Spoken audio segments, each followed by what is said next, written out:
വിനോദസഞ്ചാരികൾക്ക് ഏറെ പ്രിയപ്പെട്ട പറുദീസ തന്നെയാണ് ദുബായ് നഗരം.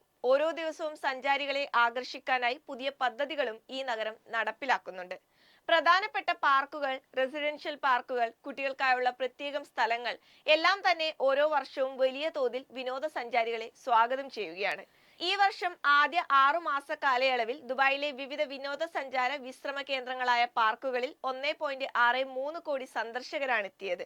കഴിഞ്ഞ വർഷം ഇതേ കാലയളവിൽ എത്തിയവരെക്കാൾ വലിയൊരു വർധനവാണ് ഈ വർഷം ഉണ്ടായിരിക്കുന്നത്.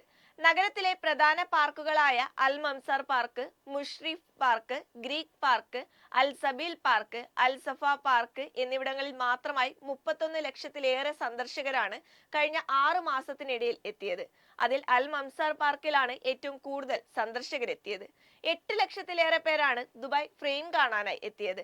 പാർക്കുകളിലേക്ക് കൂടുതലായി സന്ദർശകരെ ആകർഷിക്കാനായി പാർക്കിംഗ് സ്ഥലങ്ങൾ, സൗജന്യ ഇരിപ്പിടങ്ങൾ, കുട്ടികൾക്കായി പ്രത്യേക ഇടങ്ങൾ, എക്സസൈസ് ചെയ്യാനുള്ള ഇടങ്ങൾ, ബാർബിക്യൂ ചെയ്യാനുള്ള സൗകര്യങ്ങൾ എന്നിങ്ങനെ വിവിധ സൗകര്യങ്ങളും മുനിസിപ്പാലിറ്റി വികസിപ്പിച്ചു വരുന്നുണ്ട്.